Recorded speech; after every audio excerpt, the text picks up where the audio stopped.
start. Well, first, bienvenidos a todos. Me da mucho orgullo ver todos nuestros amigos y nuestra familia acá. Y muchas gracias a Jessica, a todo el Centro CHA, a Lourdes, especialmente de Mola, que ha sido una gran amiga en todo lo que hacemos en la ciudad, y a todos que están acá en esta virtual meeting. And so I'll switch to English now, but I have to practice my Spanish somehow. I want to welcome you all to this really great kickoff for our Latino Cultural Center. I know that Jessica in particular has been talking for years about this effort, and I'm really proud to help just welcome folks, to help have provided some funding through our budget process to kind of kick things off, and most importantly, to help champion whatever it is that our community and the leadership group develops over the next couple of years, and to continue providing that consistent funding so that we have something really special in our community.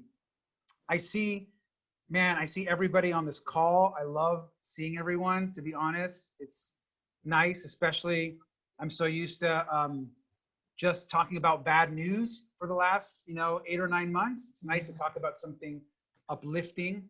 I've mentioned before that as a Latino community, we're in positions where we have the ability to make an impact. We obviously have Mary and Roberto on the city council. We have Vivian and now Herlinda on the board of trustees. Congratulations to our newest Latina representing us in our community. Breaking barriers for us. And of course, Juan at Long Beach Unified. From an elected perspective, it's the strongest that we have been. And then from leadership, everyone on here is a leader. I think we're still the only, big city in the United States where the mayor, the police chief, and the fire chief are all from our community. And when you think about Mario and so many others across the city that are leading the city in different ways, nonprofit, education, business, it's really, really powerful what this community has done. Now, I know that this effort was going to start many months ago, but then of course COVID has taken up all of our attention, as rightly so. We also know that in this moment, our community is more affected than other communities. In California, we are 60% of the cases, but only 40% of the population. So we are being impacted in huge ways. And so as we get past this, to put our energy into a project like the Cultural Center is really exciting. Focus on our people and our community. I'm excited because we have a rich history in Long Beach.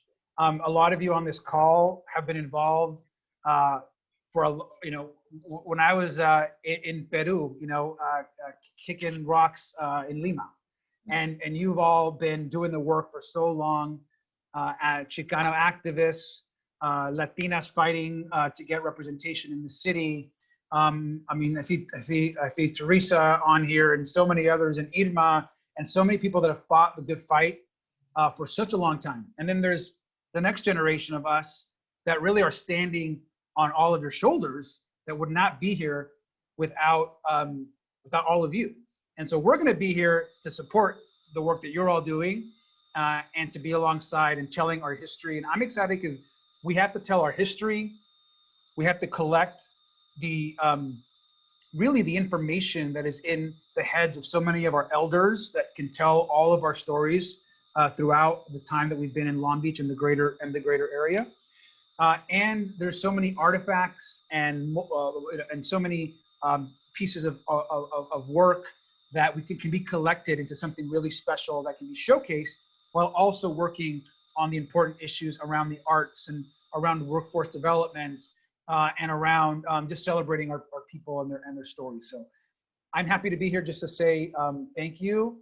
I think I'm gonna turn this back over to Tracy. Thank you, Tracy, for helping moderate and all your work at the city.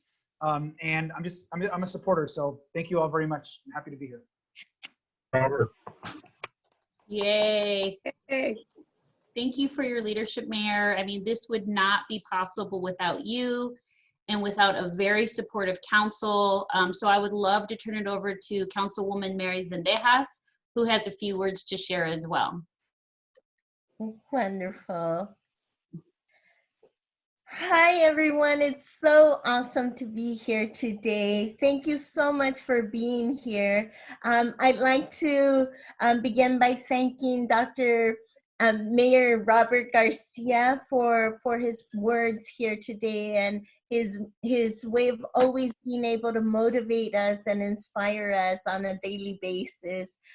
Long Beach has been home to many leaders in the Latino community, as he said.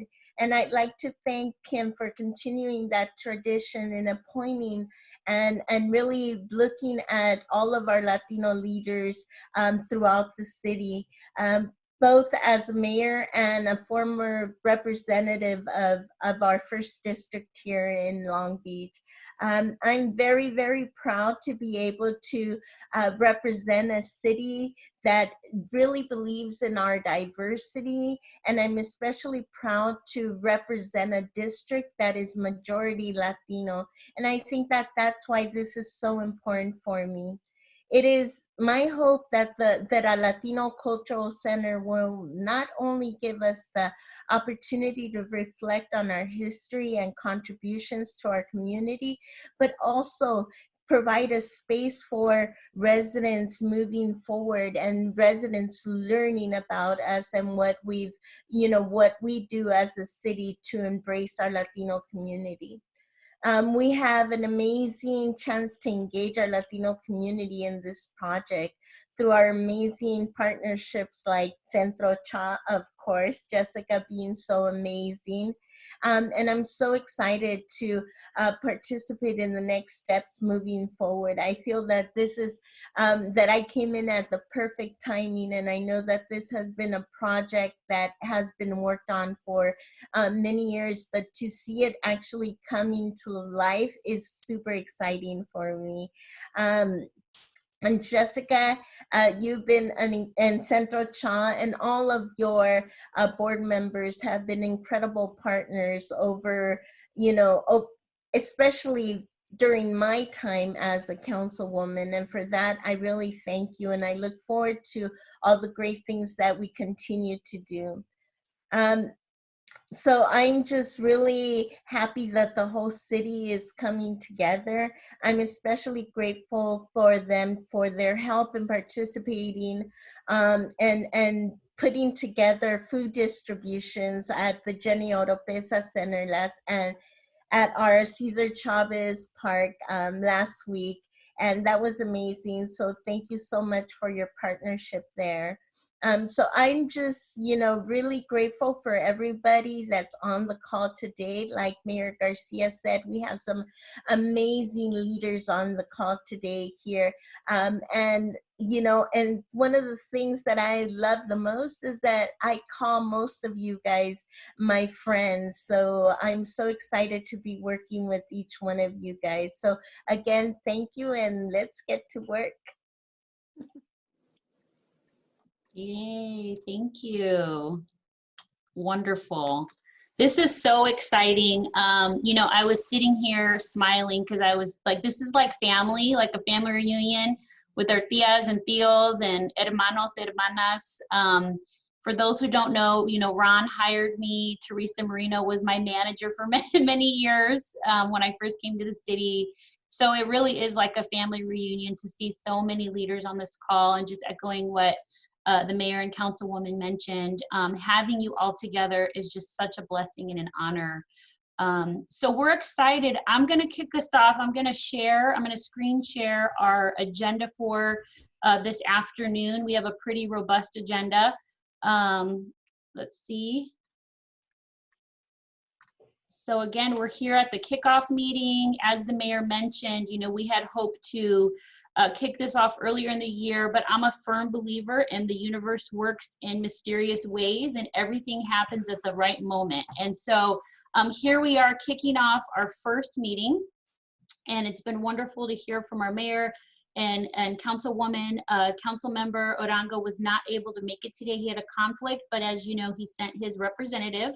And we will be doing introductions in just a little bit of all of the advisory and steering committee members so that we can all have our reunion and share our vision for this new Latino Cultural Center. So here's a look at our agenda for the afternoon. Just a moment, you'll be hearing from the city team, as well as announcing our official Latino Cultural Center team who will be working on this project all year. So you'll hear from Centro CHA about the vision, mission, and community engagement, large cultural resources, our advisor Mola, and then we're gonna wrap it up the last 45 minutes or so where we get to really just a dialogue with each other, share our dreams and visions, and then wrap up with Q&A. So good? All right. So the Latino Cultural Center team is made up of 4 entities, and we've been meeting and planning and working together. And as you can see, we have our city team made up of the Office of the City Manager. I have several of my staff members on the call right now who are taking good notes and helping me with the Zoom. So thank you very much, ladies. We have Economic Development, who we'll hear from in just a moment, Parks and Recreation. We will pull other city departments as needed. So we have our fire chief is on the call, our police chief as well. They're here as advisory members. But again, we will pull our different city departments as needed to provide support to the work. You'll be hearing from Centro CHA momentarily about their community engagement process that they have planned. Also, Lord Cultural Resources, who will guide us through the institutional planning and feasibility, as well as the Museum of Latin American Art, who have graciously offered to be our cultural and museum advisors. And to just have them back here, you know, right here in our backyard is such a huge blessing. So what I'd love to do is just take a moment and introduce to you the city team. Brent, if you wouldn't mind going first, we would greatly appreciate it if you could introduce yourself and share your vision for being a part of this process. Yeah, good morning, everyone. Oh, actually, good afternoon. Happy December. Thank you, Tracy. It's really an impressive group here. And Mayor Garcia, thank you for your leadership. Mary, I know we shared a couple hours out at Chavez and Drake Parks and was trying to envision all the possibilities. So I'm very excited. I totally am on board and embracing this opportunity.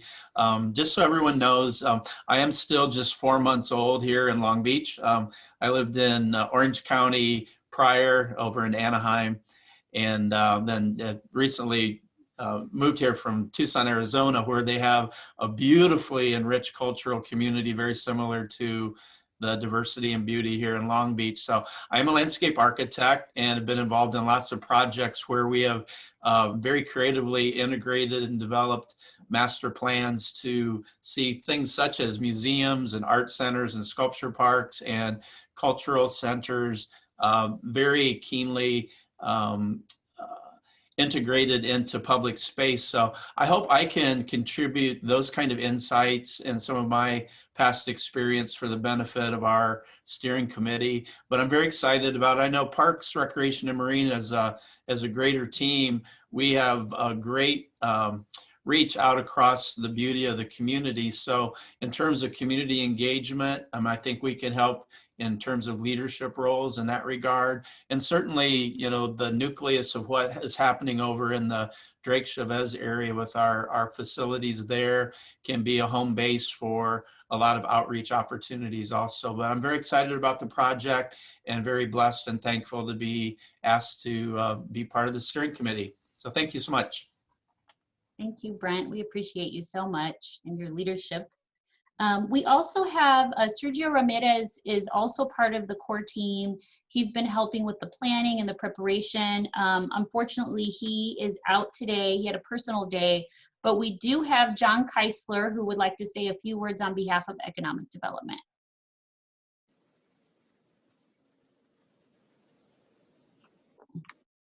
Uh-oh, John, you might be on mute.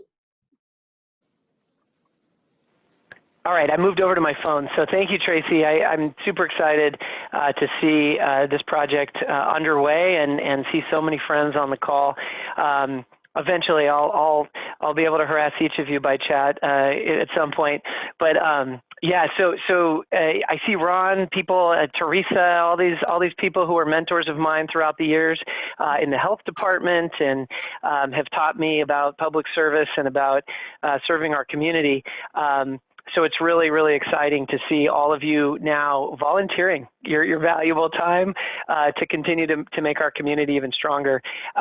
So the role of economic development, what we do, of course, is help people make money, workers, investors, entrepreneurs, small business owners. Our job is really to help people make money. And you may be asking, well, what are you doing here on this particular project? We also do real estate development for the city. And so what we're going to do for you is not only provide staff support from the perspective of trying to develop a great project, a great vision, but specifically the real estate transactions that may be involved, either from the city, there could be an opportunity site, a physical location that the city owns or that some other governmental entity owns and operates, or it could be the assistance in identifying privately held property and supporting you in that type of transaction. So, you know, we'll be here as a staff support to the project you know, at a much larger, higher level, but also specifically, Sergio has a lot of experience not only working on real estate development projects and providing that kind of insight and professional technical assistance, but also he's worked on a number of projects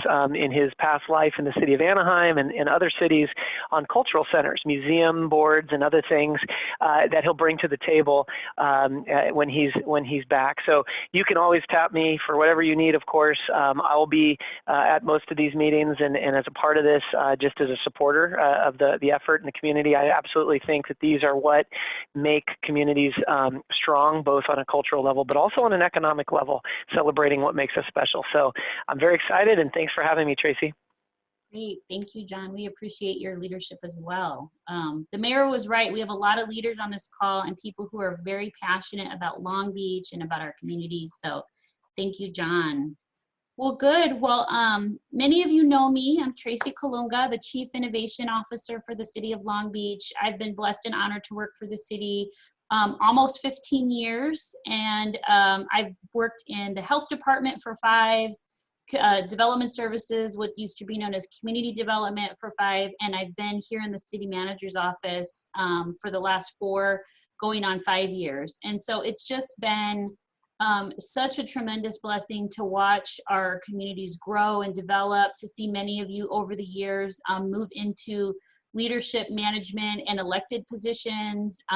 You know, even myself, when I came on as a program coordinator, when Ron hired me and trained me and taught me about all the work that he and his colleagues did back in the 70s and 80s and around organizing the Latino community, I feel like my life is coming full circle.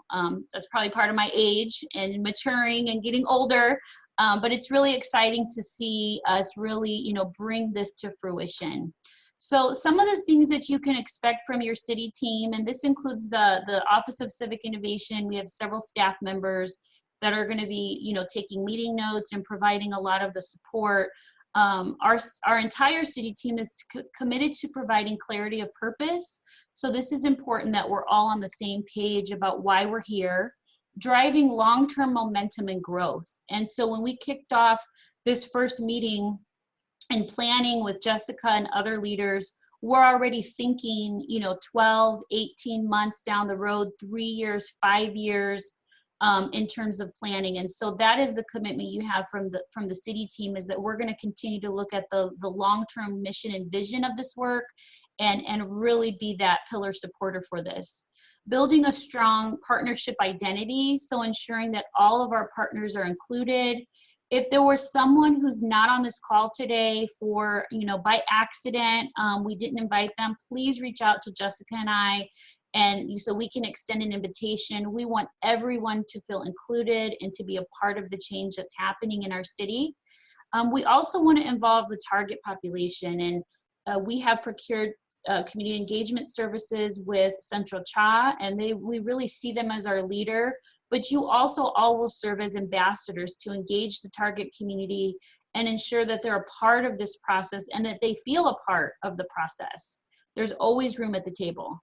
Also, clear measures of success. So over the course of time, we're going to ensure that we're hitting our benchmarks, that we're meeting our goals in terms of developing a community engagement report, a feasibility plan, a business plan, so that in Jessica's Dream, Hispanic Heritage Month 2021, we begin to unveil the plans for the Latino Cultural Center. So that's some of the project management tools that the city team will bring to ensure that we stay on track.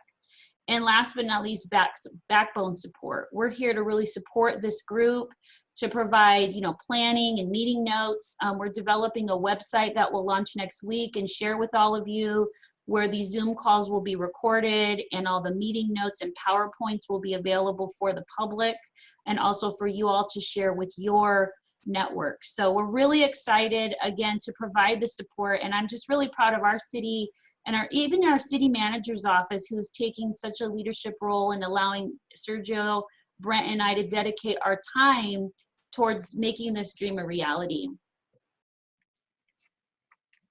Okay, so going on to the next slide, what I'd love to do now is introduce Centro CHA. We have procured services with them to do the community engagement. However, you all know Jessica. She's a fearless leader, and we're so excited that she and her team and her board are going to be leading a lot of this work, and we're going to be here to support them and cheer them on. So give me just a second, Jessica, as I pull up your PowerPoint, but if you want to go ahead and get going, I will do that in just a second. Thank you, Tracy. Thank you, Mayor Garcia. I don't know if you're still on. I'm sure he's left already. Also want to give kudos to John Kaiser, to Sergio Ramirez, to Tracy. I mean, what more could we ask for? They got our back. So they're going to be our backbone. We are excited for our community partnership with the city of Long Beach. We are honored and excited for you all to be part of this initiative. This is history in the makings. I know as we announced the Latino Cultural Center, we got back a lot of feedback of excitement, long overdue. And so here we are in 2020. We're going to embark on a new initiative, so everybody's going to be part of this historical development of a Latino Cultural Center for Long Beach, and we are so excited. So thank each and every one of you for joining me today. I know we have a few of our honorary dignitaries here also that's part of our initiative, but also we also have some of our long-time leaders in the community like Ron Arias and Teresa Moreno and Armando Vasquez, who's joining us, who's going to bring a lot of history and culture through our presentations. We also have a few of our board members, David Salazar, and one of our consultants that's going to be helping us with the community engagement, which is James Rojas, who will be helping us. He's an urban planner. Just want to also acknowledge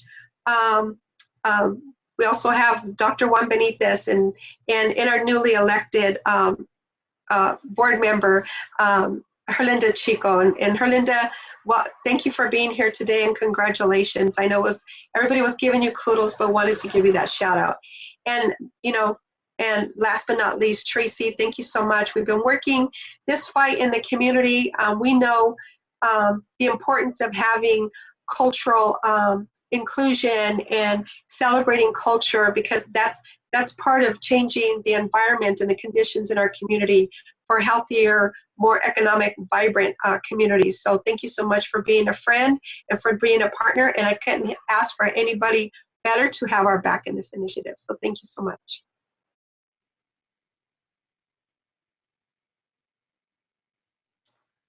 Okay, so most of you know about Centro CHA.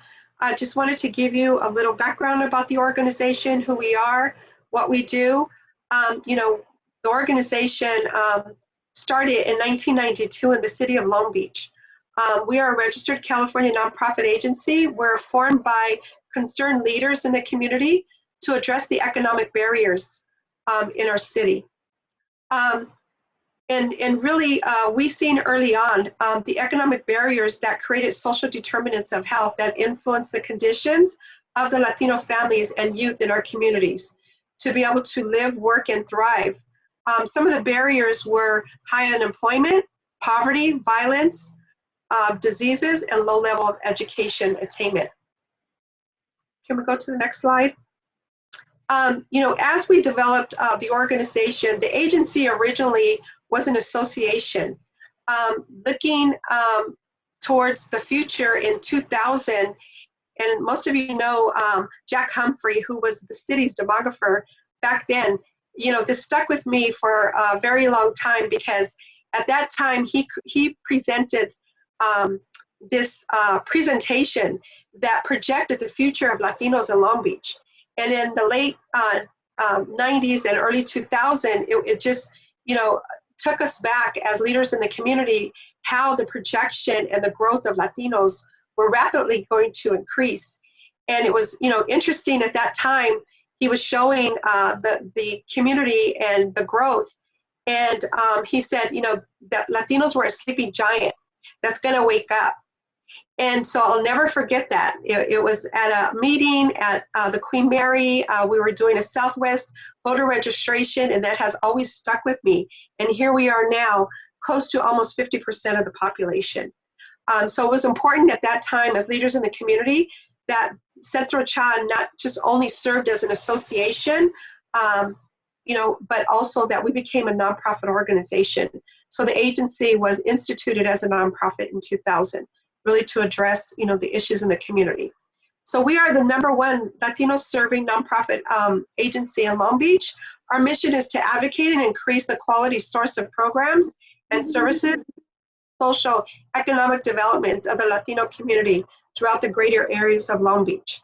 Our vision is to achieve economic sustainability, viability through the creation of collaborative partnerships and engagement, as well as the development of investments into low-income Latino communities of Long Beach. Through our commitment, Centro CHA will lead the development of sustainable Latino communities. I just want to highlight really quickly, there is a mural here on the screen, and I want to give a shout out to one of the artists, Jose Loza. He's one of our local artists, and this is a partnership. This art rendering was developed in partnership with the Long Beach Economic Partnership. They commissioned this mural for Centro CHA to work with some of the Latino businesses in the West Side on the Santa Fe corridor. So this is the vision, this is the inspiration that the small businesses came up with, along with community leaders and residents who live there. And it's called, the rendering is called Sacred is the God, and more sacred than the sun. And so if folks know the West Side is an area that, is very diverse. It has many populations of Latino, Filipino, African American, and Pacific Islanders. One of the things that the commonalities on the West Side is really praying to the Virgin Mary. So you'll see the version of the Virgin Mary here, really overseeing the community in the day and in the night. And, in the areas too, people are very, very particular about, gardening and taking care of their gardens in Long Beach. And then we also have a lot of the workers who are go and work doing gardening. And the other big inspiration that came from this was also, making sure that our youth in the West Side go to school and graduate not only high school, but go on to community college. So you'll see the graduates here standing tall. And so this was the vision, this was the inspiration that all together that focused on education, workforce, community protection, and then also some of the importance of gardening and our plants and flowers. So can we go to the next slide? So this is going to be painted at the tax services, Gonzalez Tax Services on Santa Fe and 32nd Street. It's going to be a big community event and of course a celebration. Some of the current priority areas of the organization. Early on, the organization, when we became instituted as a nonprofit, we went through a strategic plan with some of the leaders that are on this call today, and really looking at some of the barriers and some of the issues that prevented Latinos from reaching their full potential. And one of the things that we identified early on was immigration. People having access to trusted and legal services, helping our community to integrate into our communities through civic engagement, through higher education, through better jobs. So today the organization is a leader not only in our community, which we help over 1,000 people with legal services and immigration integration through civics classes, ESL classes, in partnership with Long Beach City College and Cerritos College.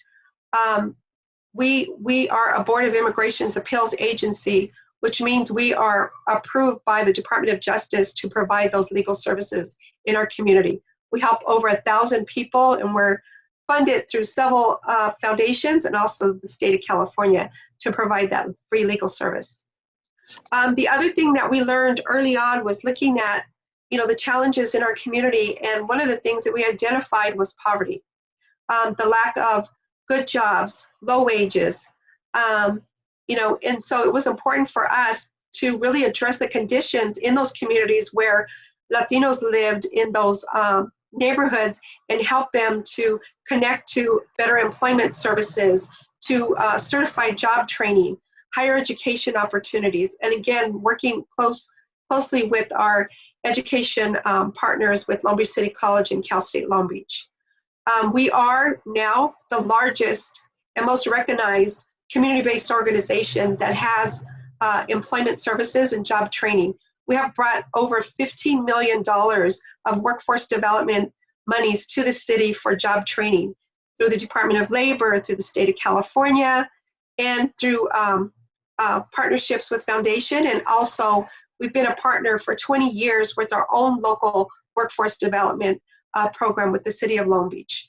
We have had a continuous partnership with them for 20 years, providing job training services in our community. The organization also focuses on Latino small business development services, helping those small businesses to connect to city services, helping them to get workshops and provide business plans. And we also developed the first ever Latino Entrepreneurship Bootcamp in partnership with Cal State Long Beach, with Dr. Wade and Ingrid Martin. And this was the first of its kind to bring to our community, where we can provide these workshops in English and Spanish that was developed with their grad students. So we're very proud of that in our partnership also with the city to continue that efforts with our Latino small businesses. We are the largest reentry and diversion services program, helping those young people to divert from the justice systems, and also helping those folks that are returning back from our community, who's lived in our community, to reunite with their families to get reentry and job training services.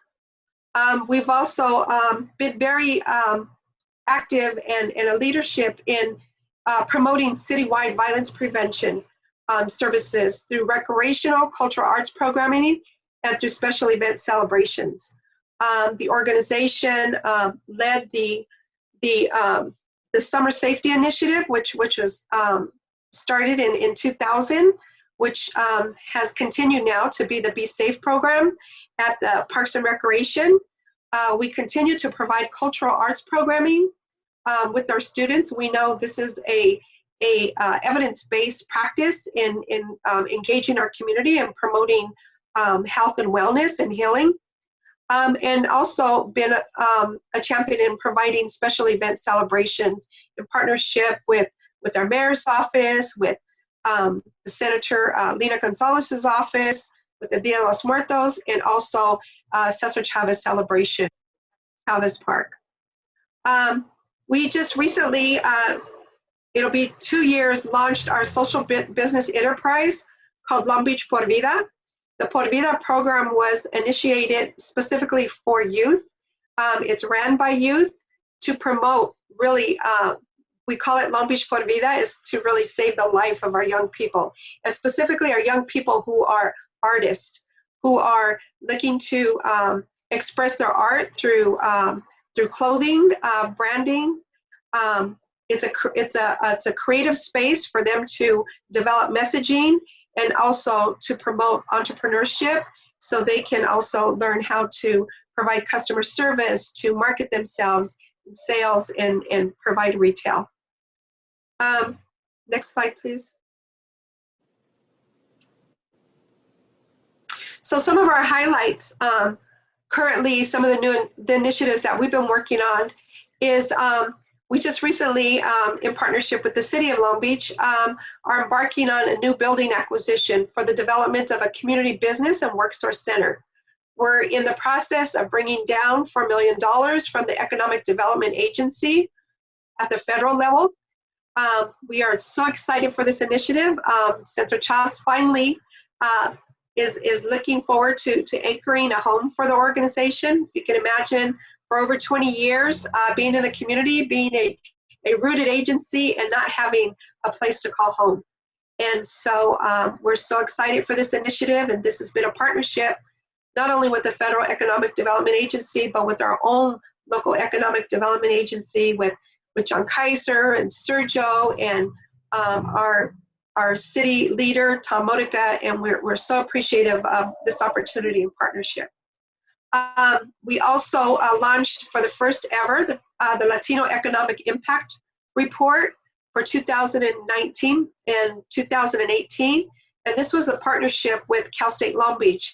And I know we have Dr. Seiji Steinmetz that's on the call as well, and we just want to appreciate our partnership with Cal State Long Beach and with Dr. Benitez to help us launch this economic impact report, which stay tuned, we'll be doing another one in 2021, and so 2001. And this impact report was commissioned by the state of California. We worked with the state, with the Department of Health and Social Services to provide this impact report for the city of Long Beach. We've also been, as you know, our mayor talked about the COVID-19 and the impacts on our community, but also the higher incident rates on the Latino community. So the organization has been front and center. Our community team has been working diligently to get COVID-19 education out to our Latino community, to provide rapid economic rental assistance for our community and food security relief services. We've been very blessed to be able to fundraise over $350,000 through Community Foundation dollars to bring to our city. And most recently, we have also applied for COVID-19 through the Long Beach CARES Act. We were very instrumental in reaching our hard-to-count communities through the Census 2020. As you know, Long Beach did a great job compared to the county and the state of California. We kicked butt out there. And so again, you know, I have to contribute this to my team, who is very compassionate about the community we serve, because they represent our community. These are youth that were brought up through Centro CHA, who went on to Cal State Long Beach and got their bachelor's in social work, and who are now leaders in our community and doing education and outreach. And most recently, we're so proud to be part of the digital inclusion. Again, you know, talking about the digital divide within our Latino communities here in Long Beach and doing the education and outreach in partnership with the city. Next slide, please. As Tracy mentioned, you know, the organization has been contracted to do the engagement and outreach for our community. This is what we do. We specialize in this service. There's not a place in the city that our organization cannot reach. We are very connected to all the different areas in the city. So through this community engagement plan, we'll be developing and implementing an equity-based and culturally competent community outreach and engagement plan. And this plan will include facilitating community forums, focus groups, and individual interviews with stakeholders, elders in our community, youth, and subject matter experts. We will definitely be outreaching to members, to small businesses, to our own city department team folks, to neighborhood associations, to churches, really engaging the groups to be part of this Latino Cultural Center for Long Beach. And then we will also be involved in preparing a community-friendly report with key findings. This is all going to happen, of course, with the direction of our community advisors and honorary advisors. And so, part of what we will consider when we're developing these strategies is the historical trauma and injustice that have created inequities in the systems and institutions, policies, and practices here in the city, and really looking at the current gaps in service provision, access, and decision-making power faced by marginalized communities. Okay, can we go to the next slide? And so this just gives you a snapshot of the kickoff. We definitely can send these PowerPoints to folks so you can have an opportunity to see this and also provide feedback, but it just provides a timeline of all the things that we're going to be doing to provide community engagement in our city. That concludes my presentation. Again, the organization is pleased and honored to be part of this initiative. We are in great standing. We stand to serve and lead through this initiative. So thank you again, everybody, and looking forward to working together on this historical initiative. Thank you, Jessica. You're awesome. I'm going to do my little clapping of the hands down here. We appreciate your leadership. As many of you know, Jessica has really led, Jessica has really led the advocacy around the Latino Cultural Center. She has been a huge advocate for the Latino community in her entire life since she grew up here in Long Beach. So we're just so honored and pleased that she and her organization are willing to lead the way, and we're going to get behind them 100% and provide all the support that we can. So in addition to Centro CHA, we've procured services with Lord Cultural Resources. They are a well-known organization. They've helped over 80 plus cultural centers around the world, develop their feasibility plans and open their doors. Probably the most famous one they're known for is the Smithsonian African American Center in Washington, D.C. And so at this time, I would love to turn it over to Joy and Kathleen. I saw you on here, Joy, but I wasn't sure if I saw Kathleen. Joy Bailey Bryant is the Vice President. I'm here. Hi. Hey, there you are. Of Lord Cultural Services. Yeah. Hi. She hails from New York, and then we have Kathleen, who's the Chief Operating Officer. I'm going to go ahead and turn it over to both of you. If you don't mind going ahead and screen sharing your presentation, and then please introduce yourselves. Absolutely. All right. Thanks so much, Tracy, and thank you everyone for being on this afternoon. It's lovely to see everyone, friends, old friends, new friends, soon to be friends. So it's a very exciting day for us as well. We've had the good fortune and great opportunity to work in Long Beach over the last 3 or 4 years on a number of different projects. And we liked it so well that we set up an office in Long Beach. So that's something that we're excited to share with you. And I'm going to talk first, and then I'm going to turn it over to Joy and Valerie Guevara, who is going to be project managing this work that we're doing as well. And one of the things that I would say right off the bat is it's always wonderful to be in Long Beach virtually or in real life, because I always learn something new. And I was just so delighted to learn more about Centro CHA and everything that Jessica shared with us. It's a phenomenal organization, and it's such a delight and a real honor to be working with you on this project, Jessica, and your team there. So if I think, Val, you're sharing the slides, if you would go on to the next one, please.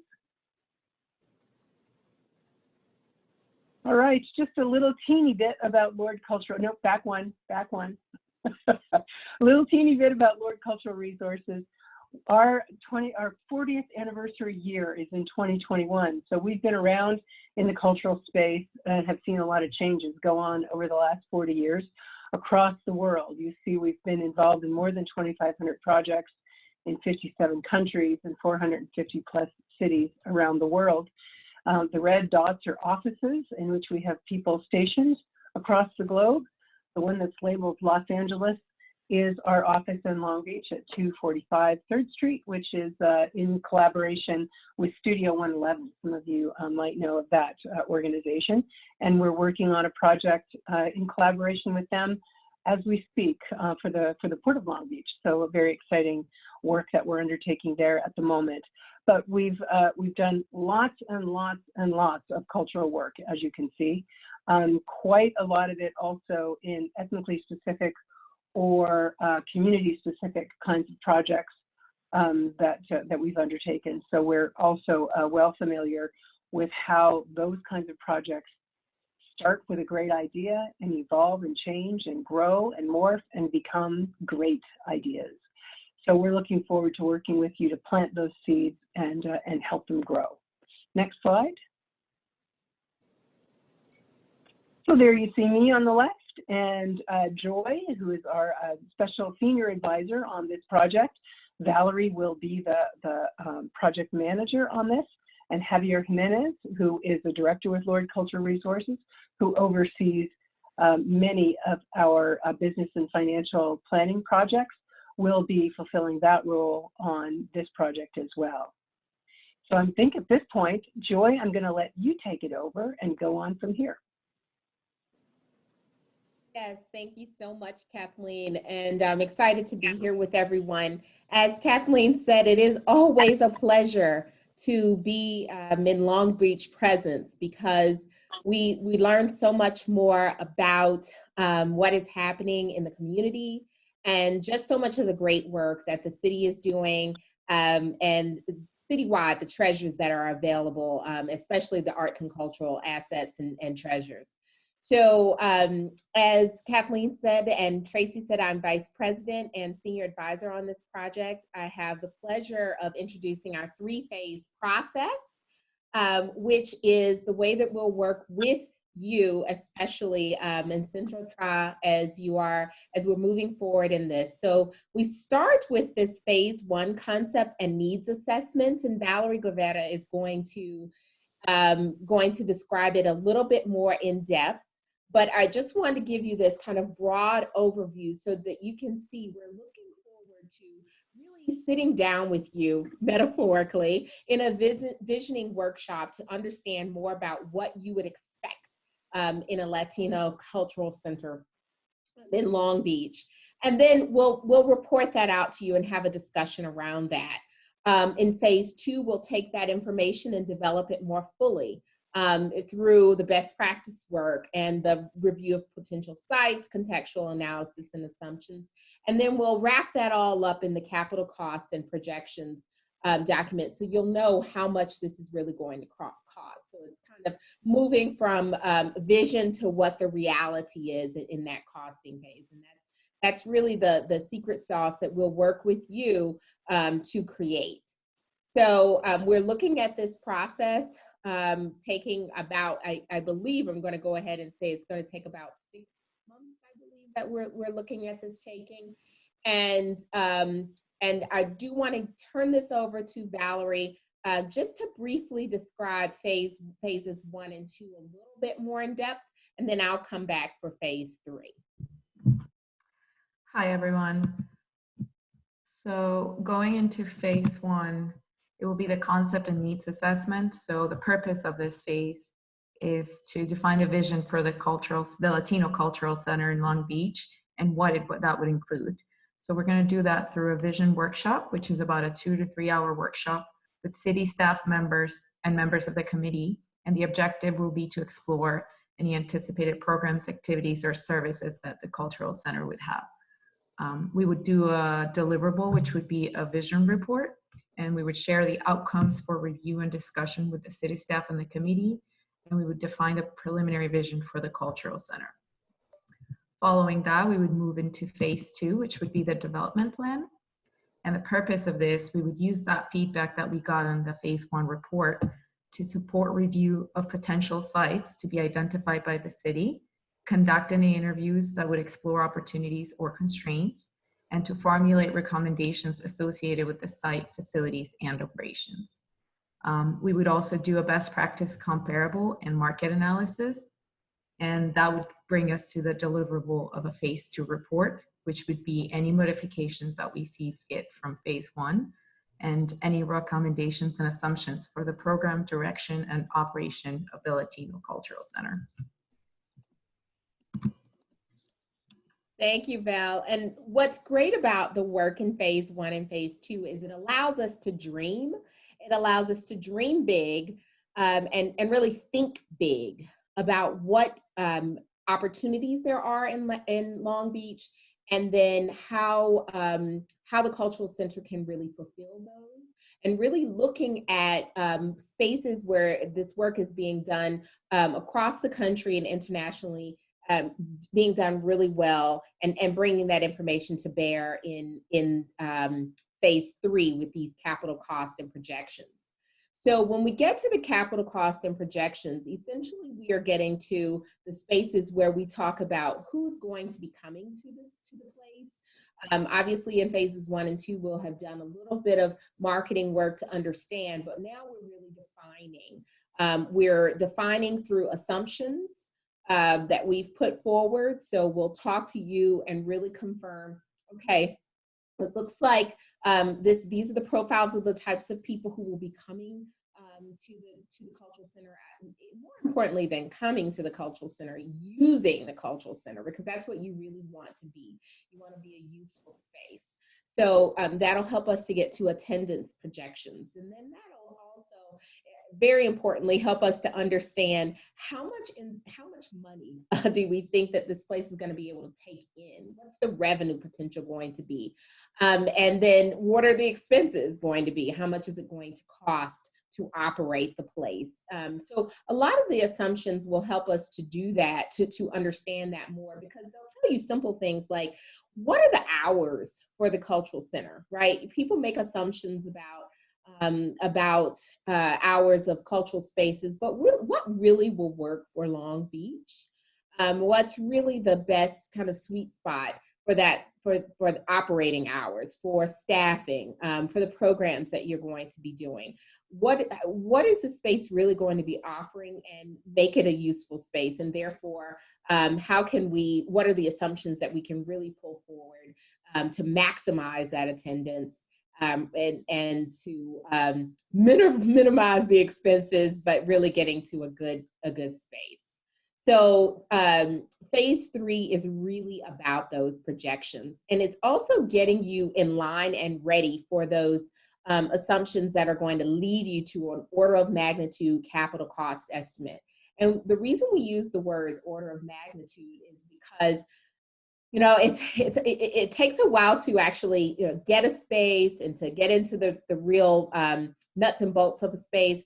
So at this point, we like to give a range of numbers around how much is really going to cost to build the space, to build out the space. So that's why we use that term order of magnitude, because it gives you an opportunity to see. It could be, you know, anywhere between this amount and this, and you're giving you that range that actually makes sense. We're not talking about, you know, millions of dollars of difference. Instead, we're talking about just getting you into the realm of what reality is. The final deliverables are a wonderful executive summary, a beautiful executive summary, and then also the actual report, which defines your vision and your concept. It gives you those order of magnitude projections for attendance, operating and revenue and expenses. So you're getting those numbers, and you're really ready to, okay, this is what it's going to take. This is what we need to do, and you're ready to hit the ground running. Okay. So next slide.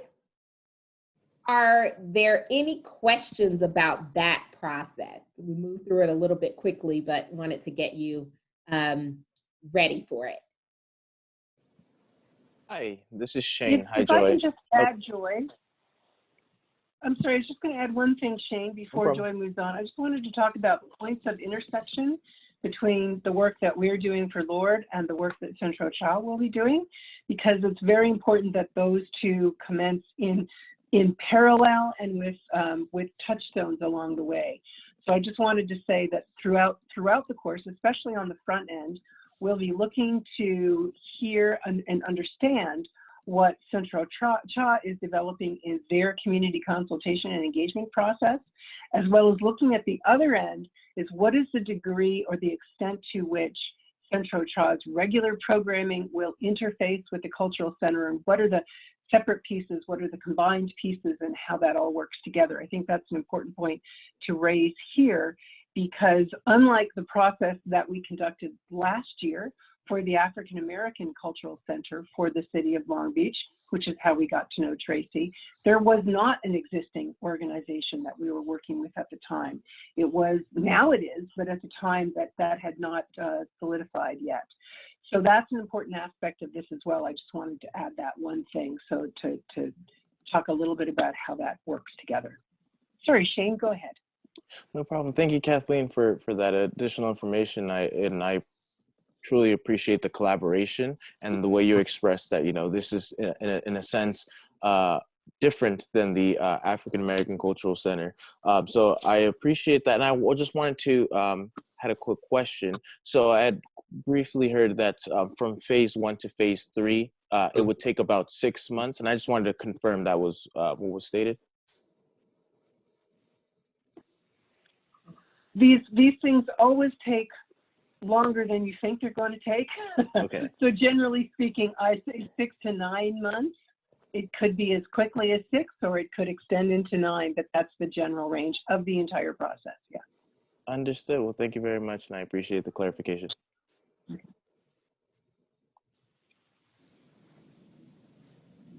Great. Other questions, comments? Well, if you don't mind, Kathleen, I know there's a few people who've messaged me. They're going to have to leave here shortly. So if you don't mind, we'll wrap up with Mola. Please do. Yep. And then we'll do some committee introductions, and then maybe we'll save the last 15, 20 minutes for Q&A, more, you know, rich discussion, if that's okay. Okay, thank you. Thank you. Thank you. It's always a pleasure working with LORD. They're really a premier organization. The city, as you can tell, has been working with them for several years. I'm always impressed with their work, what they bring to the table. I'm very excited because at certain points throughout this process, they'll also be able to look at other Latino cultural centers around the world and share some of the best practices, just so that we can learn what other cities and communities are doing. So that's probably my favorite part of the process with you all, is also not just the visioning with the steering committee, but also learning about other centers and really growing our understanding of that whole process. So thank you very much. And now we would like to hear from Mola. Dr. Ramos has agreed to serve as an advisor to our project team, and we're just so honored that she's agreed to work alongside of us. And so Dr. Ramos, we would like to give you the floor to share your dreams and visions and your role as an advisor to the Latino Cultural Center. Well, first of all, it's an honor be part of this committee. I know the city, Jessica, everybody that is in Long Beach already for years make a marvelous job and recognize the value of the Latino community in Long Beach and United States. And this project is a real need. And the recognition of the labor of Centro CHA is a real need. And our community needs all the support that we can give from the different sites, different institutions, different professionals, views, everything that we can make for this project to be a successful one. I mean, it's a priority, have to be a priority. From the side of MOLA, you have all our support, all our knowledge in terms of not just the cultural side, but also in the museology and museography field. Education program at MOLA is an asset for the community. So we are more than happy to make a bigger joint venture with Centro CHA in any possible area that they need our support. We work with Lord for years already. I'm in my professional particular way. Know Catherine for years also. We make several projects together. So we are in the best hands. I hope the best for the project. And again, you have us, the city mayor, making marvelous work with the team, and you all guys have the city in your heart. And that's what is important for a real leadership, have the people that you really care in your heart. So wonderful Christmas for everybody. Thank you. Thank you, Dr. Ramos. We're so honored to have your expertise and Mola at the table. So thank you very, very much. Great. Well, good. Well, I am going to go just a little out of order if everyone doesn't mind. We have a few folks who've messaged me that they're going to have to sign off soon. So I just wanted to take a few minutes, if we could, and do some introductions. I'm going to call everybody's names in groups of 3 so you know what order to go in. You get to see Professor Kolonka right now. I teach part-time at Cal State Long Beach. You're going to see the professor side of me. Just to keep things orderly, here we have, of course, your name, your title, organization, 1 word on your vision for the Latino Cultural Center of Long Beach. And so if we could have Vivian, Erlinda, and Juan Benitez in that order. Hey. Hi, hello, good afternoon, everybody. Can you hear me okay? Sorry. We can. Yes, we can. Okay, good. I'm sorry I wasn't aware of this meeting. Thank you to Herlinda for sending me a text. I checked my personal email and I didn't see anything. So maybe there is something in a different email. I just haven't gotten to it. But I am the current president of the Lbcc College Board, and I'm at work right now. As you can see, I've got my ILWU logo behind me. I'm actually at the employers, taking a little break. I'm happy to have joined the meeting. I appreciate the information that you've all shared. And the 1 word that I would like all of us to remember as we guide this process is that we make the Latino, is it Cultural Center that we're calling it, is that we make it meaningful, that it actually means something to individuals and to community partners, that it's not just something there taking up space, that it actually has some substance. Thank you, everyone. And I'm Herlinda Chico. I am a field deputy for LA County Supervisor Janice Hahn, and in that capacity, I've worked with many of you in the community, including Centro CHA. There's been great partnerships. But I am also the newly elected trustee for Long Beach City College. It was a historic win, and I'm really proud of it because there's never been a person of color to represent that seat for Long Beach City College, and now we have a Latina representing. And so I'm very, very proud of that, and many of you supported me, and so it's something for all of us to be proud of. That's what can happen when we're all together working with one another. And so my 1 word for the Latino Cultural Center is partnerships. And the reason why partnerships is because I can't wait until our students at all levels take their field trips to the Latino Cultural Center so that they can learn about the history here in our city and the impacts. And that's for not just our Latino students to see themselves highlighted, but also for everybody in the city to learn and appreciate the contributions of Latinos in the city. So thank you. Hi everyone, Juan Benitez. I am director at the Center for Community Engagement at Cal State Long Beach.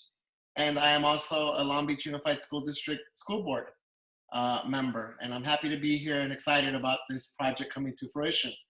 So my word would be, and you talked about it, Herlinda, pride. That this is really an opportunity for our Latino community to not just be here physically and in spaces and places, but that our contributions and our long legacies and histories be acknowledged and celebrated. So that sense of pride, I think, is key for our communities, particularly in these challenging times. So I'm super excited, 100% committed to supporting this. Wonderful, thank you. If now we could hear from Tonya Reyes Uranga, former council member, Irma Archuleta, former LBCC trustee, as well as Jacob O'Donnell from I'm sorry, not councilwoman. I remember when she was a councilwoman, Senator Celina Gonzalez. Thank you.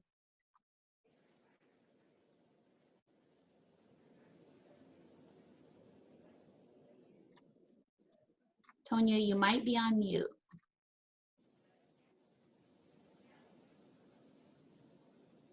Okay, well, wait a minute. Irma Archuleta, would you mind saying a few words? Sure. Thank you, and hello, everyone. This is a project that is long overdue. I'm glad it's happening. I'm a retired educator, worked at Cal State Long Beach for over 19 years, and retired as a vice president of Community College Student Services VP from a community college up in Northern California. But I have been involved, I guess I would be one of the elders that has been involved here in the community in the days of the, Centro de la Raza.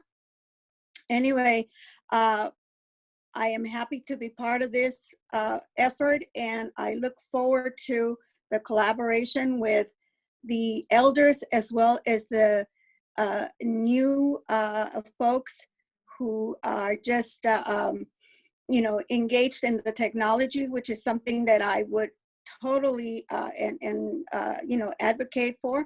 But I guess my word would be the arts and ensuring that our youth are involved in the arts. That would be music, theater, dance, and our cultural music, dance, and theater. Wonderful, thank you. We really appreciate that.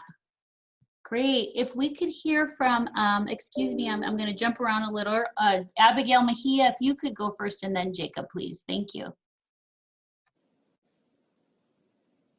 Hi, everyone. I'm Abigail. I'm the district director for Senator Celina Gonzalez. This is a very exciting project. I remember when the mayor was having these conversations, so it's exciting that it's coming, and it's going to be a great project, and our community definitely needs it. So my one word would be unity. I think it's going to be great for us to be united with our culture in our city. So I'm very excited. Thank you.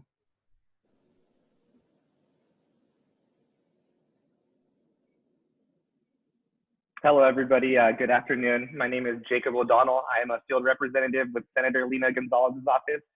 It's great to see everybody, and I think just seeing all the partners in attendance today speaks to the importance of this project. So I think that's something that's sticking out to me. I believe Herlinda was mentioning the partnerships. So I would say, relative in that vein, kind of for this place to serve as a resource to folks, because it's exciting to see all the different kind of education sector and Centro CHA and all the great resources that the city has. So not only will people be able to come here and appreciate and promote, Latino culture, but also be able to access all the great resources that are available throughout the city, kind of in a central location.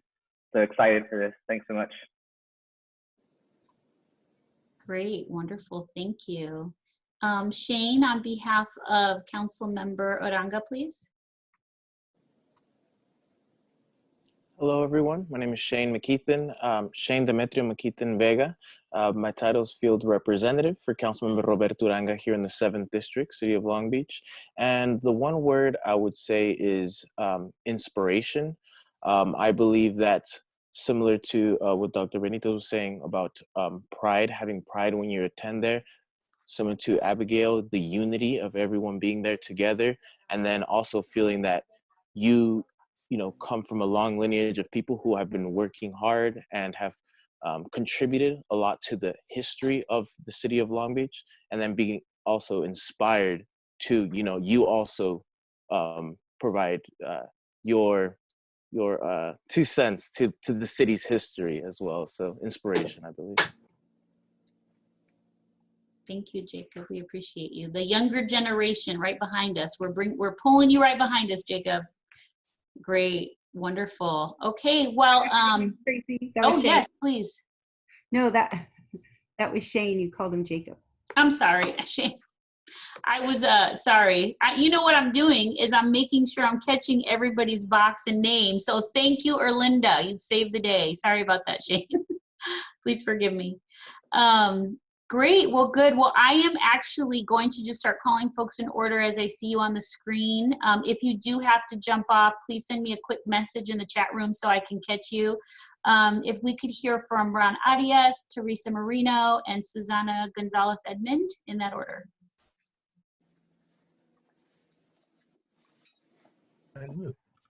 Hello, everyone. And I just want to congratulate all of you who have been involved in beginning this process and putting it together. It's very much long overdue. I echo what many of you have said. I think that the Cultural Center should be a showcase for our art, but I also believe that it should have our documented history in terms of what we've done and how we have existed in Long Beach, and even predating our involvement. I mean, our involvement started at Long Beach State in the late 60s, and many of the students, as some of you are aware, just stayed in Long Beach and have been involved ever since.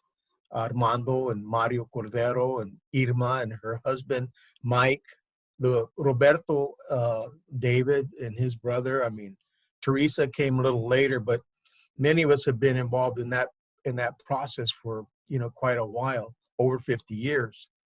But I think it's you know, the one thing we have to have is there has to be a research component, a research center component, so that students and community members have a place to go to learn about what we've done and how we've done it.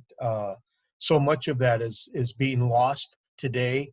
A lot of the young Latinos, when we just celebrated the 50th anniversary of the Chicano moratorium, I saw one of the programs on Spectrum News where they were interviewing young Latinos in East LA, asking them if they knew anything about the moratorium. They had no clue. And I'm fairly certain that that would be the same for students and young people here in Long Beach. So I think having a research center component where we have a place to contribute a lot of the things that we have collected over the past 50 years, but showcasing, you know, how we've done it, because I think we don't want to recreate the wheel, and it's exciting, and I think it's long overdue.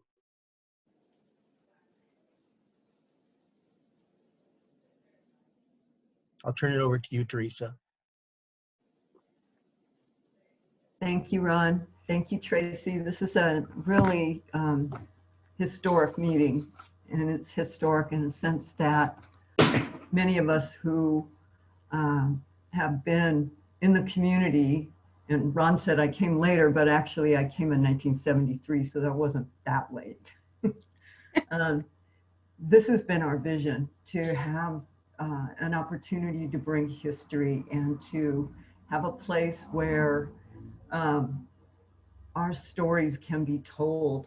My one word is opportunity, but that opportunity leads to docents, who would be people who would be like guides and storytellers to those who came to visit the center, mentors to community and young students and those that are going to come behind us. Oral history would be a place where we can not only have our written history, but be able to, as living witnesses and those who were mentored by others, to be able to talk about it. And it would also be a place of inclusion, where those of us who were, I remember I was told way back when I was with the Centro, that I was a cultural coyote, that I was somebody who bridged the different cultures and was accepted as a Latina, and also as someone who was an ambassador for the Centro. So to see my friends and my colleagues here today, and to know that those of us who were at the first Centro will be able to be the cultural coyotes who will bridge to the second Centro, as we've done, and then to bring up others so that we have this center is going to just be wonderful. And I thank you for including me. And I'm still active, like Irma. Those of us who have retired, we only retired from a job. We didn't retire from the community and from the work that we do, where our hearts are. So thank you so much.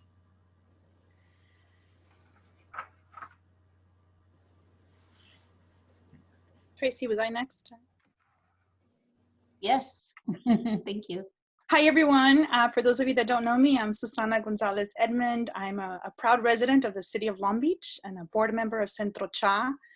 I'm also the president of the Civil Service Commission in the city of Long Beach. So I am someone that is incredibly committed to our community.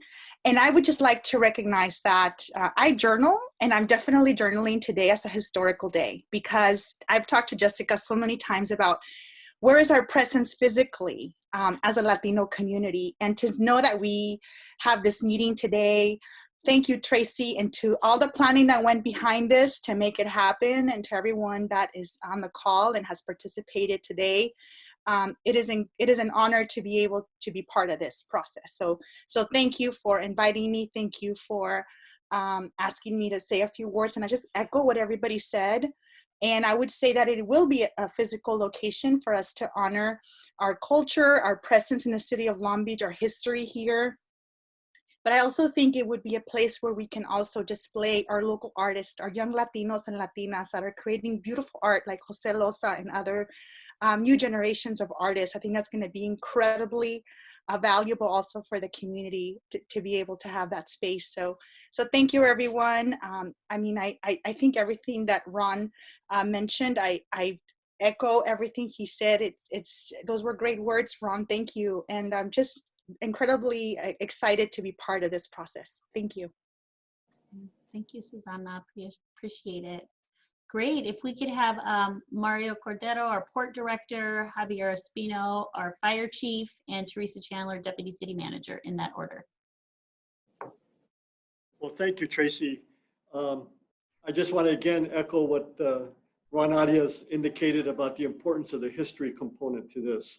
You know, I think I also want to, first of all, give kudos to Ludris, who's heading the Museum of Latin American Art, the division of the Dr. Gumbinder, who let everybody know that Latino art is not about just graffiti on walls, but is about the great historical culture of contributions of Latinos in South America, contribution to art, and what an accomplishment that this was. So now, talking about the Cultural Center, I'm just so proud of those of you who have led this endeavor, beginning with the mayor and Jessica and Tracy and all of you who are the next generation, so to speak, of putting this in place. And as Ron mentioned, yes, many of us back in the days of this Long Beach State MECHA days, you know, Ron and Irma and Tonya and others that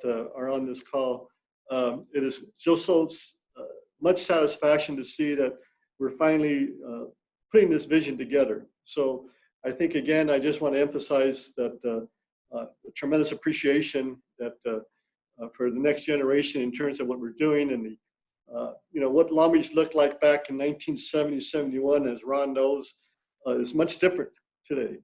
You know, and we began with the most recent elected Latina, Erlinda, and all those in elective office, you know, Vivian, and of course the mayor, and Lena. I mean, you can go down the list in terms of how much this city is different. And I end by saying that I think the historical approach is even more important today, given what we've been living with in this nation for the last 4 years. how many of us imagine that those of us who participated in the Chicano moratorium and those demonstrations back then, that in the year 2020, we were still talking about the same issues we talked back then. And now in even a greater scale in terms of the divide in this country. So we need to make sure that our history is understood in terms of what we have contributed in this city. And of course, for the next generation to understand that history, because again, it is extremely important that it is ever, a priority for us to let the young people know and the immigrants that we're very proud to be myself, a son of immigrants and others who here, to make sure that this country is about that infamous melting pot that we used back in my generation, and how proud that we are. So the historical component to this is going to be extremely important because, again, Long Beach does have a great history. I mean, from a port perspective, not many of us know that who discovered oil in the harbor. In fact, it was through the Historical Society years ago that I was aware or made aware that there was a Salcedo family back in the early 20th century who saw the oil here in the harbor. And of course, back then they were unfortunately didn't able to get the residuals from that, but not very many people know the tremendous importance of the Latino history here in Long Beach. So with that, again, thank you again for those who are participating and to create this vision now into a substantive happening, and look forward to, again, contribute however we can here, whether as support or in terms of the Cordero family, in terms of how we contribute and assist you in this great endeavor. Thank you.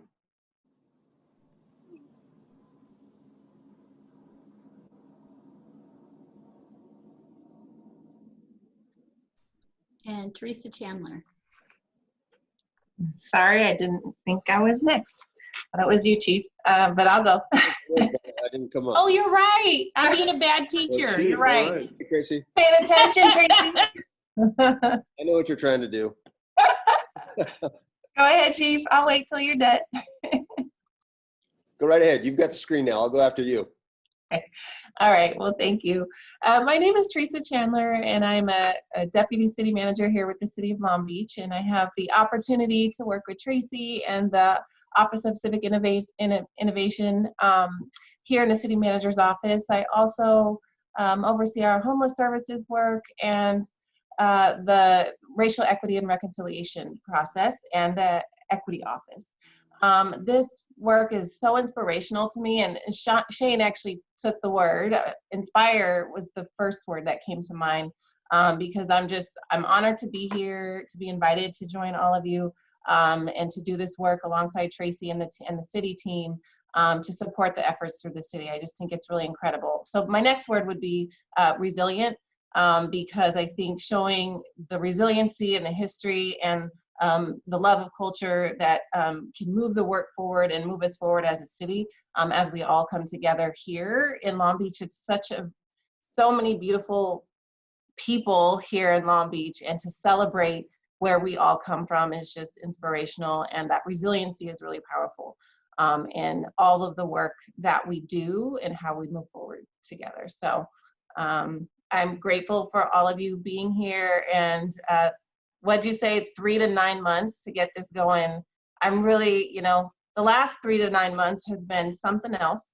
And so I'm really looking forward to a positive movement, something that we can focus on, because it's been a hard year. And I think that this could just be something that we have to look forward to, because I know I need that. So I think that there's some others that need that as well. So glad we're here together. Thank you. Chief, you're up. Do I go now, Tracy? Okay.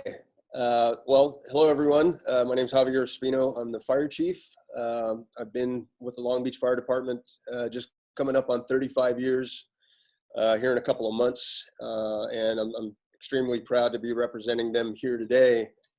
Before I go much further, I just hope everyone enjoyed a happy and healthy Thanksgiving. I know it's a kind of a weird one, much smaller in scope for my family than we're accustomed to, but hopefully, like Teresa was saying, we'll get back to normal here in the coming year. Super proud to be invited to help in the creation of this Latino Cultural Center. And as I'm thinking of a word, the word that comes to mind for me is service. And I say that because when I look at all of the players that I'm seeing on the screen, you have all been servants to the city of Long Beach for so long and have done so much good for the communities that you're a part of and for the entire city of Long Beach. I'm proud to be a part of this group, and I just look forward to having the opportunity to teach others about the gift of service. And so that'll be it for me. Thanks, Trace. Thank you, appreciate you. Okay, great. Chief Luna apologized. He got called into another meeting and he wasn't able to join us, but he is fully committed as well to this work. If we could have James Rojas, Celine Cordero, and David Salazar. Hi, I'm James Rojas, and I'm a Latino city planner. I'm born and raised in East LA, but I spent many times in Long Beach going to the beach as a kid when they built the 710 freeway.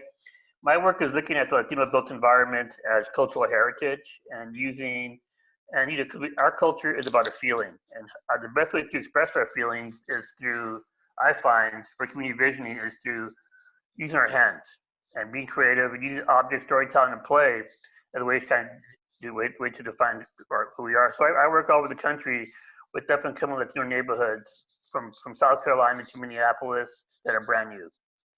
And how do we get Latinos to be engaged in city planning to help create these visions of what for the community? But so I use the built environment as a tool. Because our landscapes, our murals, our front yards, our porches, our street vendors, they all tell our story of who we are.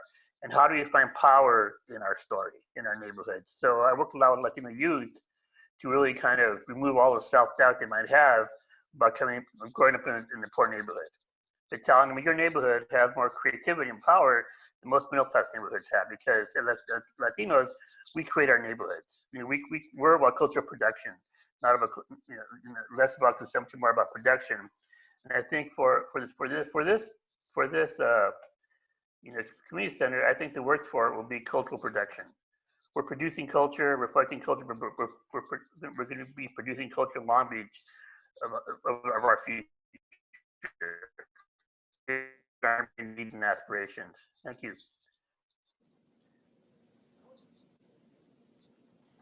Maya, Tracy? Yeah. Oh, go for it. Well, it's good to see everybody. I'm David Salazar, member of the Centro CHA board, and been on the board for close to 5 years now. I have history in Long Beach. I'm sort of the younger sort of mechistas coming out of Long Beach State. I got there in '74, and everyone was much older than me, so I kind of had to tag along and learn the ropes. But I'm glad to be back in the city again.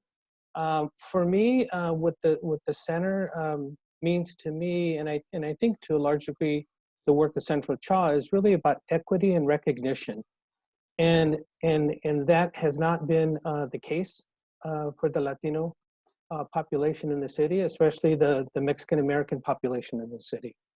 The other idea or sort of feeling that I have is that it's really going to create a space that reflects us as a people and as a community.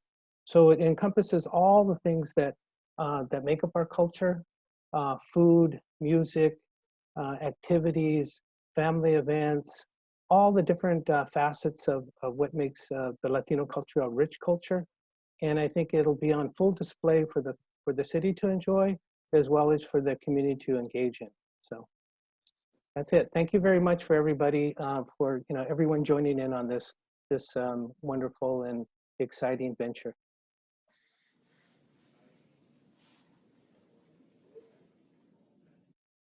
Maya, Tracy, Celine. Can you guys hear me, Tracy? Yes, we can hear you. Thank you. Sorry, I didn't know if I was on mute. Thank you, everyone. Thank you, Tracy and Jessica, and of course, Mayor Garcia, for the opportunity to be on the steering committee. The word that I think of is vibrant. And to David's comments, our culture is very vibrant. And I want to showcase that. There's so much beauty in our culture and us as a people and the cultures within the Latino community. I think of art, music, color, food, literature, warmth. We're a very warm culture, and I think the center hopefully will reflect that. We're inviting to everybody, to all people. And I think to echo Susanna's comments, which I think were beautiful about a historic day, and this is exciting. You know, I'm a lifelong resident of Long Beach, and I remember back in the day when I grew up in Wrigley Heights, you know, my parents who were very involved in the city and continue to be, the Latino community to us and Latino leaders were kind of looking at them on the screen, but there weren't 40 people. There were probably 10 that I thought of. Ron and Phyllis, Doña and Roberto, Teresa, Armando, Carmen Perez, Henry and Julie Tawada.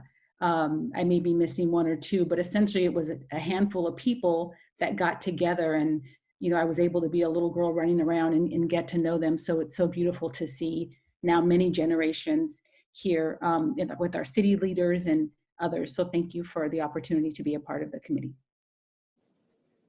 Thank you. Wonderful. If we could have Ana Maria McGuinn, Sabrina Cisneros, and Dr. Seiji Steinmetz. Hello, I am Ana Maria McGuinn. I came to Long Beach late 1980s, and let me say first that I was surprised to be asked to join this group, but very honored. I am not exactly sure what I can contribute, but I will do my best. I have known Centro CHA before Jessica, and I am so proud of how far she has brought this organization in these years. I am so excited to be part of this, and most of the people that know me, they know that I am very supportive of the arts and of course classical music, and there is some wonderful Latino composers that I will love to have them be known through this cultural center. That's all I would like to say for now, but how proud I am and how excited it is to finally have this Latino Center in Long Beach. Thank you.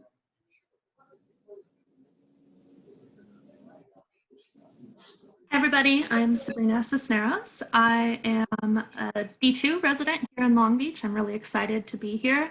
Like Anna said, I was really surprised, but also honored to be asked to join this committee. And I'm really excited to work for some of these truly powerhouse pillars for the community here in Long Beach to get this cultural center going. So thank you all for your commitments to the city of Long Beach. Like I said, I live in D2. I'm also the proud granddaughter of immigrants from Nuevo León, and todavía tengo primos in Monterrey. So I try to stay in contact with them when I can. But right now I work for CRC on our public affairs team. I'm officed at the World Trade Center in downtown Long Beach. And we work hand in hand with the city to operate the, like Mario said, the historic Thumbs Islands that are here in the city, as well as Tidelands, which also works for we're contractors for Tidelands here at the city as well. Our goal is to provide affordable and reliable locally produced energy to our neighborhoods. So try to keep things affordable so that everybody has access to energy. It's so important nowadays. We're a proud supporter of Centro CHA. We love all the work that they do in the community. So go Jessica and go Centro CHA and everybody who's part of them. I'm really looking forward to the Cultural Center's development, and my word is probably celebration. We should be celebrating our cultural heritage and also our commitment to our families and our neighborhoods that Latinos have helped bring to our communities to make them a better place. So I really hope that this Cultural Center can do that.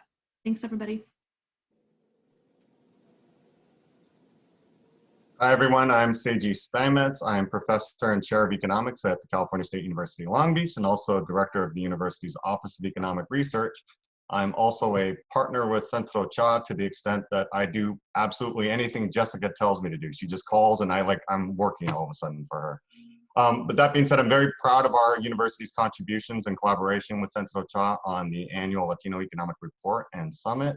I'm also very proud that I think like Theresa Chandler because she took my word. but I'm going to say it anyway. I think resilience is an excellent word for the vision of this center.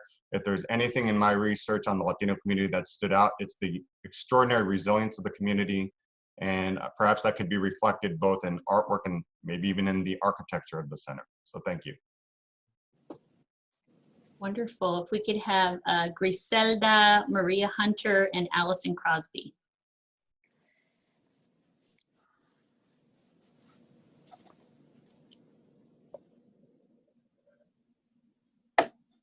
Uh-oh, we can't hear you, Griselda. How about now? Perfect. Okay. That was weird. That was a double mute. Hi, everybody. My name is Griselda Suarez. I am the Executive Director of the Arts Council for Long Beach, and I am very grateful to be part of this group and to be working with all of you. I also find it very interesting that there are a lot of East Los transplants in this group, right? So maybe there's a study there, some oral history of how those plantitas came to be. I've been thinking and listening to all of your work and to our leaders who have shared their perspectives. And the word that comes to me, and many of you know I'm very passionate about arts and culture, is the word build. And it is core to my leadership because I truly believe that my purpose in life is to build the destroyed and forgotten and silenced temples of our ancestors. And this is a space to do that. You know, expression comes in many ways, and arts and culture is the vehicle. And I think that all of our histories of Long Beach and what we bring to it are important to tell. We, through this cultural center and the force that is Centro CHA and Jessica and all of you, again, I admire you so much. I think all of us together can let all of our Latinx community know that they belong, right? So build and belong are essential in my vision. And again, thank you for letting me share and bring my expertise and a place where my students at Long Beach State, I teach writing at Long Beach State for Chicano Latino Studies, can belong to, because that is definitely needed.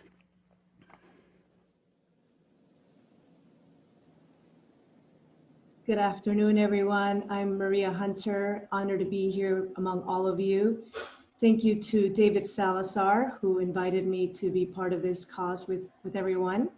I'm a senior vice president with First Bank, where I work with many family-owned and Latino-owned small businesses who have tremendous stories of rags to riches and how they've came from other countries and succeeded here. Also, on my free time, I am the board chair of the Los Altos Family YMCA, where we help our community, we help our families in the community, really make the community a better place. And when I think about this Latino Cultural Center, I think about making the community a better place. And I echo everybody's comments on this being inspirational and it being impactful. The word that comes to mind for me is growth. And it's growth upon what was already created by the Latinos who are here, who have already made our community a great place and who will continue to do so, especially the future generation. So thank you everyone for the invitation to be part of this great cause. I'm happy to meet you via Zoom and hope to meet you in person. Thank you.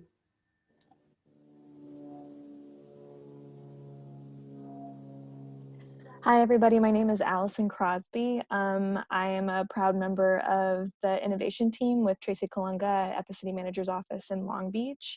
I'm a master's of social work student helping support the team throughout this year. And I feel really grateful to be able to support all of the work that's being done to help build the vision and the actual physical space for the Latino Cultural Center. So it's a gift to be able to be a part of this. So thank you so much. But listening to folks talk about their journeys in terms of what brought them here and listening so far to all of the vision that folks have shared for the center, the word that comes to mind for me is legacy, because to me, I think that speaks to what's happened in the past and also to what you're trying to build in the future. And all of the knowledge and expertise and heart and commitment that seems to be on this call seems to be a beautiful synergy to make legacy happen. So thank you. Great, thank you. If we could have Teresa Gomez, Armando Vasquez Ramos, and Alex Perez.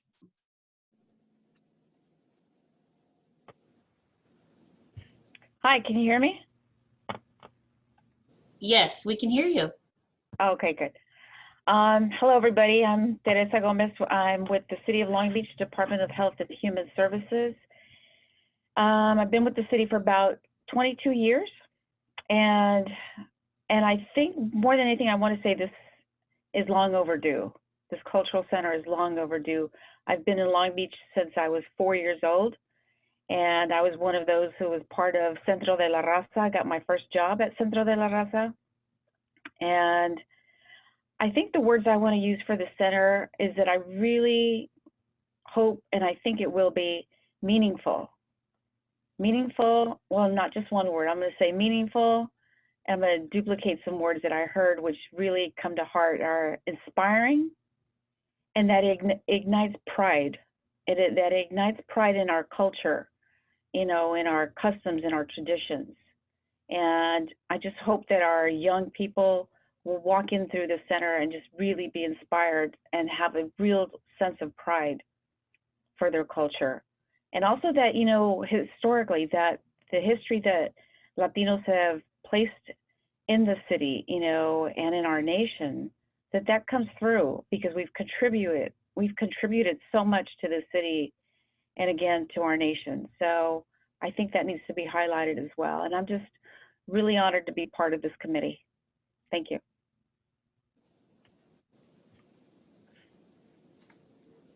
Sí, buenos días, buenas tardes. Yo soy el profe Armando Vázquez Ramos y me da mucho gusto estar con ustedes. I am just delighted to hear everyone's perspectives, and in a single word description, it's amazing because as I heard all of you reflect upon the ideas, the vision, and try to capture in one word, my word would be continuous. May this be a continuous process. And that's probably because I'm sensing my mortality, my age, and also how long I've been here. I think I'm probably the oldest now in the group, and I used to be the youngest in every group. I arrived here in January 1968, so I'll be marking 53 years in Long Beach. And as I see some of these young people, I go, my God, I'm like twice or three times their age. And of course, all of the compadres that are part of this conversation, that were part of that generation at Centro de la Raza. Teresa Gomez, you made my day. You said you had your first job at Centro de la Raza when I was already director in the early 1970s. And of course, that's how far back Jessica and I go. She was also a summer youth employee. And so since then, the concept of a centro, a community center, has come and gone, and certainly Centro CHA is the you may say not even the son or the daughter, is like the grandchild of Centro de la Raza now so many years later. And of course, I wanted to keep this short because Jessica has asked me to spend some time on the historical aspect of the of our region, of our community. And I have asked Rick Gonzalez, I'm not sure if he's still on the line, to also say something, because he comes from one of the oldest families. I'm delighted to hear about the Saucedo family that Mario referenced as having been partly responsible for discovering oil in this town. But I think that those are the stories that we need to bring to reality. And I say continuous because this should be a continuous process. And we go back to the mid-1800s as Mexicans, Mexican Americans. Of course, we have had an evolution in the last 50 years, both demographically as well as in terms of the size. So we need to anticipate how this population is going to continue to grow. And I really envision more than a Latino center, a whole district, a whole region, something that is multifaceted, that is both cultural and the arts, but also a magnet to economic development. So I will, just say that it's just wonderful to see so many people engaged now, and may this be a continuous process that will bring all the institutions together besides the city and all those entities. It's nice to meet you, Javier. My brother Fernando worked with you, Fernando Vasquez, and of course, many of the young people that are now the leaders in the city government, as well as at the university, the city college, and the school district, because those are the pillars, the institutions. And I will say one more thing, that I'm still dedicated to bringing ethnic studies to our K through 12 classrooms. As we have pioneered here in town, we started 5 years ago the ethnic studies program through Saturday classes with college credit. And this is although I'm already retired, I'm still part-time employed with the university to carry on that. And that's the way to keep this history and the connection to our legacy, another term that was used already. But I really, really look forward to working with all of you to bring alive the history of our town.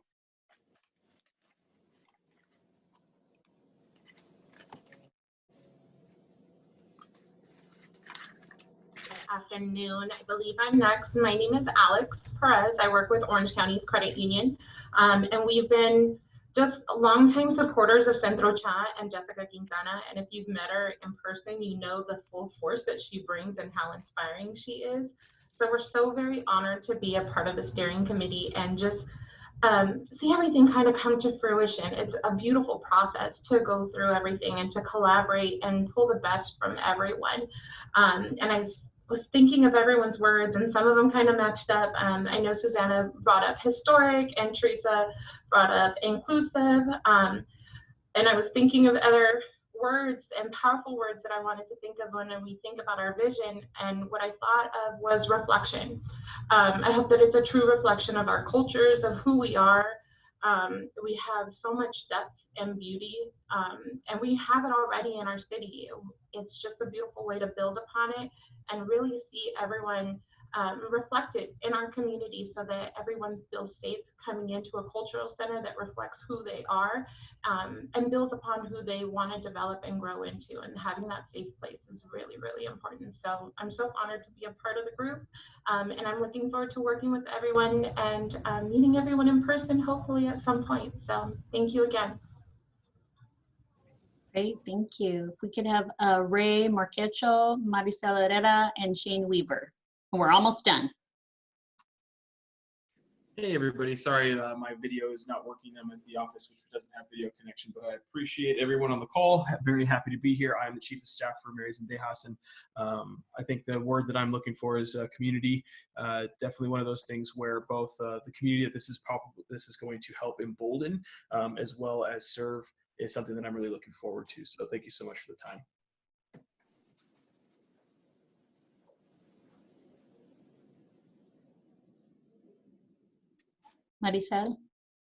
Marisol? Hello, can you hear me? Yes. Okay, awesome. Hi, my name is Marisol Herrera. I am Tracy Kolonka's assistant. I recently graduated in May from Cal State University of Long Beach. I've been helping Tracy with a lot of the projects and just being her right hand, whatever she needs, and just making sure that everything is going as planned. One word that comes to my mind, hearing all the wonderful words, one word that comes to my mind is trust, because I know that the community trusts us leaders and all the upcoming generation to have these traditions continue to flourish and bloom. And I think it's amazing, and I think it's so beautiful to see us all come together and for one great project. And I'm very excited to be a part of this. Thank you.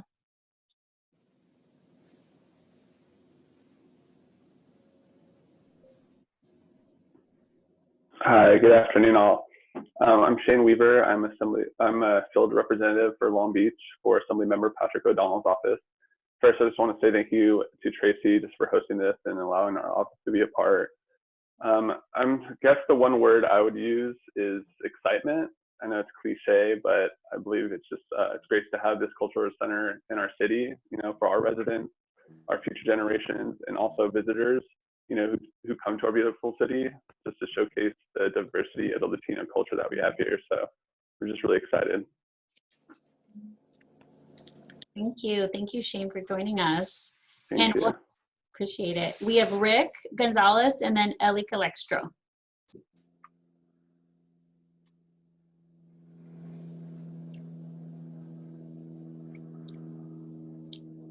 Okay, can you hear me? Yes. Okay, my name is Rick Gonzalez.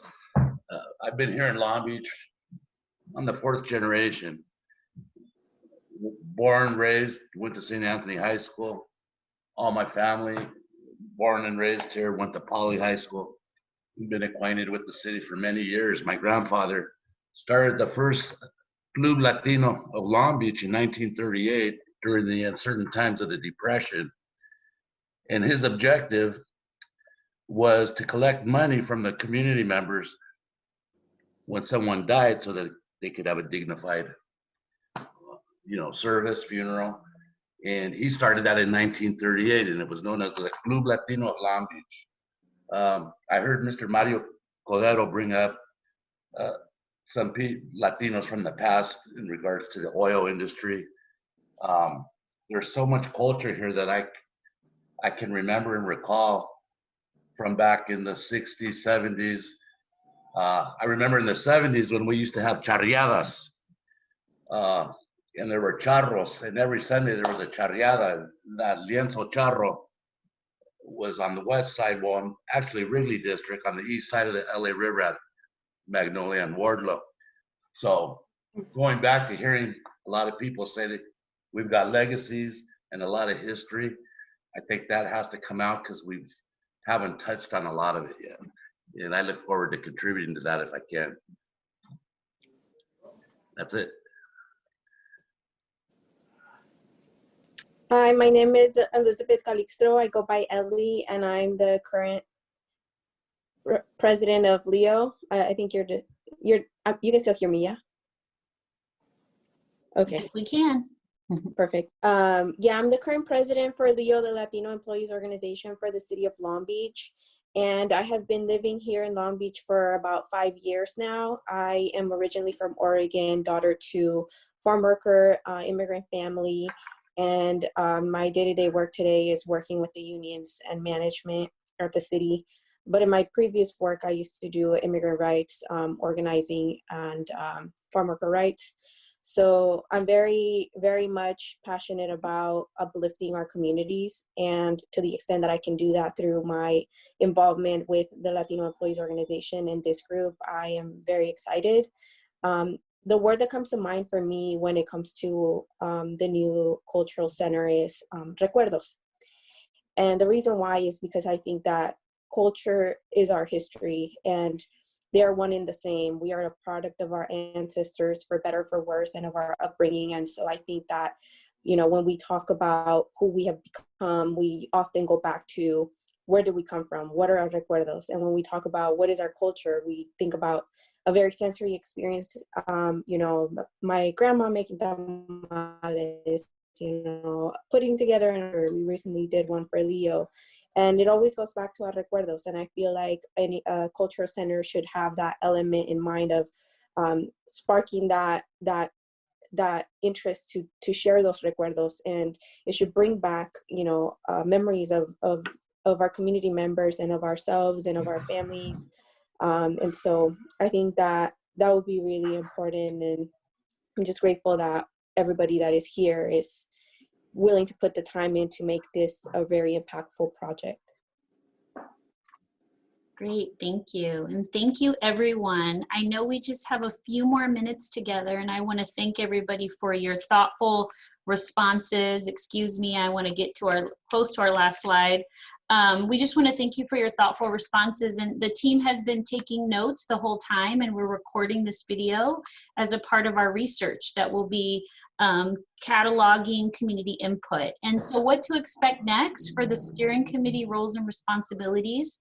We will be meeting with the steering committee every other month starting in January. We are looking at meeting towards the end of the month, so we'll send out meeting information and probably a doodle poll. Jessica and I are going to partner on that to make sure we find a time that works for everyone. So we will be meeting every other month. You'll be receiving updates around community engagement and the cultural planning material, as well as collaborating with various steering committee members on community engagement, and really gathering your input to ensure that we are outreaching to the community and hearing all voices in the process. And last but not least, you'll serve as our ambassadors during the community engagement activities, and as you're out networking on Zoom and other platforms, you'll be an ambassador to this work. And then our advisory committee members will join us twice next year. They're going to join us at the midway point for a midway update, and then for our final meeting in September of 2021. And then the plan is to present the final report in October of 2021 as a part of Hispanic Heritage Month at City Council. So we're very excited. We're available, my team and I, Jessica and her team, Lord Cultural Services, Sergio Ramirez, and Brent Dennis. We're available if you have questions, comments, and concerns. Next week, we will send out a link to the new website, which will have all of these PowerPoints that we presented today for your reading pleasure. But I would like to invite Jessica Quintana to close us out. She is the Queen Godmother who really has pushed to bring us all together, and I'm so, so grateful for her tenacity. Jessica, if you don't mind closing us out. Thank you. Thank you so much, Tracy. This has just been incredible.